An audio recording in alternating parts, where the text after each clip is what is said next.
Hello guys, welcome to my YouTube channel. ഇന്ന് നമ്മളൊരു super vegetarian recipe ആയിട്ടാണ് കേട്ടോ വന്നിട്ടുള്ളത്. ലഞ്ച് ബോക്സിനൊക്കെ പറ്റിയ ഒരു റെസിപ്പിയാണ്. വെജ് പുലാവാണ് ഇന്ന് നമ്മൾ തയ്യാറാക്കാൻ പോകുന്നത്.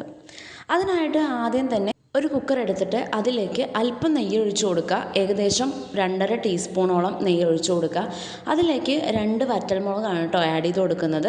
വറ്റൽമുളക് ഒന്ന് ചൂടായി വരുന്ന സമയത്ത് നമുക്ക് ഒരു വലിയ സൈസ് സവോള എടുക്കാം. ഞാനിവിടെ തയ്യാറാക്കാൻ പോകുന്നത് ഏകദേശം 3 പേർക്ക് കഴിക്കാൻ പറ്റുന്ന രീതിയിലുള്ള ക്വാണ്ടിറ്റിയിലാണ് കേട്ടോ. അപ്പോൾ സവോള ഇട്ടതിന് ശേഷം നന്നായിട്ടൊന്ന് വഴറ്റിയെടുക്കണം.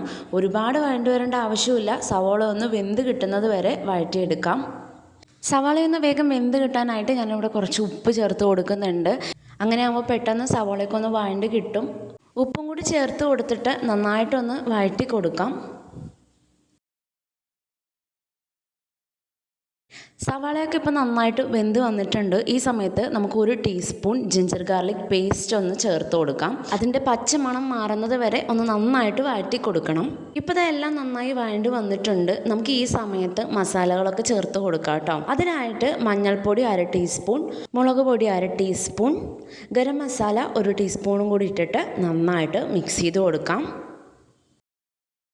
മസാലയുടെ ഒരു പച്ചമണം മാറുന്നത് വരെ നന്നായിട്ടൊന്ന് മിക്സ് ചെയ്ത് കൊടുക്കാം. മസാലയുടെ പച്ചക്കുത്തൊക്കെ മാറിക്കഴിയുന്ന സമയത്ത് നമുക്ക് വെജിറ്റബിൾസ് ആഡ് ചെയ്ത് കൊടുക്കാം. അതിനായിട്ട് 1 കപ്പ് ഉരുളക്കിഴങ്ങാണ് എടുത്തിട്ടുള്ളത്. 1 കപ്പ് ക്യാരറ്റ് ചെറുതായിട്ട് കട്ട് ചെയ്തത്, 1 കപ്പ് ബീൻസ് ചെറുതായിട്ട് കട്ട് ചെയ്തത്, 1 കപ്പ് ഗ്രീൻ പീസും കൂടി ഇടുന്നുണ്ട് കേട്ടോ. ഇനി എല്ലാം കൂടി നന്നായിട്ടൊന്ന് മിക്സ് ചെയ്ത് കൊടുക്കണം.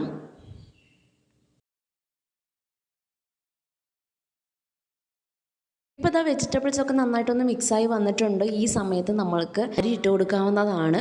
ഞാനിവിടെ എടുത്തിരിക്കുന്നത് ബസ്മതി അരിയാണ് കേട്ടോ. നന്നായി കഴുകി വൃത്തിയാക്കിയ ശേഷം 20 മിനിറ്റ് കുതിർത്തിയെടുത്ത അരിയാണ് കേട്ടോ ഇട്ട് കൊടുക്കുന്നത്. ഞാനിവിടെ 3 കപ്പ് അരിയാണ് കേട്ടോ എടുത്തിട്ടുള്ളത്. ഇനി അരിക്ക് വേണ്ട ഉപ്പും കൂടി ചേർത്ത് കൊടുക്കാം. ഇവിടെ 1 ടീസ്പൂൺ ഉപ്പ് ചേർത്ത് കൊടുക്കുന്നുണ്ട്. എല്ലാം കൂടി ഒന്ന് നന്നായി മിക്സ് ചെയ്ത് കൊടുക്കണം.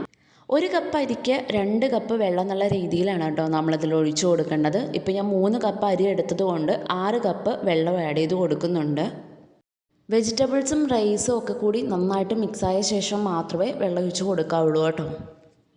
ഇപ്പോൾ എല്ലാം കൂടി ഒന്ന് നന്നായി മിക്സായി വന്നിട്ടുണ്ട്. ഈ സമയത്ത് നമുക്ക് വെള്ളം ഒഴിച്ചു കൊടുക്കാവുന്നതാണ്. ഇവിടെ 6 കപ്പ് ഞാൻ വെള്ളം ഒഴിച്ചു കൊടുത്തിട്ടുണ്ട്.